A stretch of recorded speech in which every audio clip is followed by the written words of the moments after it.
السلام علیکم دوستو، مغل حکمرانوں کا دور اقتدار 1526 عیسوی میں شروع ہوا جو 1857 میں ختم ہوا۔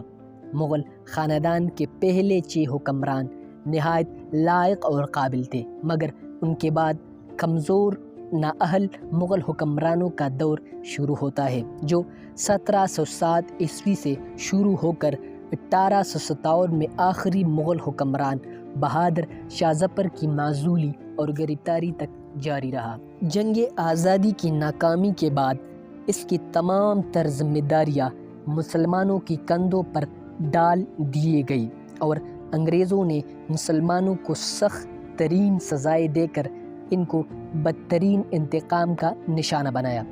اس جنگ میں اگرچہ ہندو اور مسلم برابر کے حصہ دار تھے، مگر انگریز سمجھتے تھے کہ بغاوت کی اصل ذمہ دار مسلمان تھے، کیونکہ انہوں نے مسلمانوں سے اقتدار چھینا تھا اور ان کو شک تھا کہ جنگی آزادی کے ذریعے مسلمان اپنا اقتدار بحال کرانا چاہتے تھے۔ جنگ آزادی کے بعد کے دور میں مسلمانوں کو انگریزوں کی بدترین مخالفت کا سامنا کرنا پڑا۔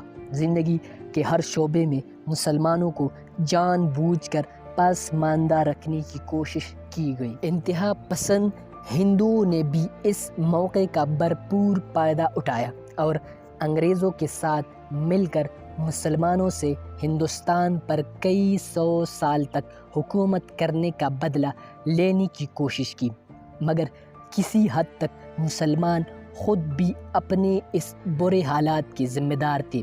مسلمانوں نے انگریزوں سے نفرت کی بنا پر انگریزی زبان اور جدید مغربی طرز تعلیم کو قبول کرنے سے انکار کر دیا، جس کے بغیر نہ تو سرکاری ملازمت حاصل کی جا سکتی تھی اور نہ ہی زندگی کے دوسرے شعبوں میں ترقی ممکن تھی۔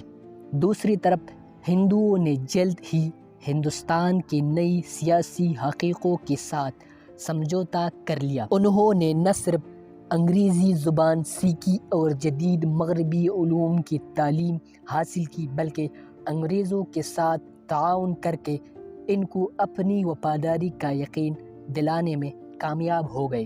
جبکہ جنگ آزادی کے فوراً بعد مسلمانوں کی آبادی تقریباً 5 کروڑ تھی، مگر باوجود اتنی بڑی آبادی کے وہ ایک محکوم اقلیت بن چکے تھے۔ دوستو، امید ہے آج کی یہ ویڈیو بھی آپ کو اچھی لگی ہوگی۔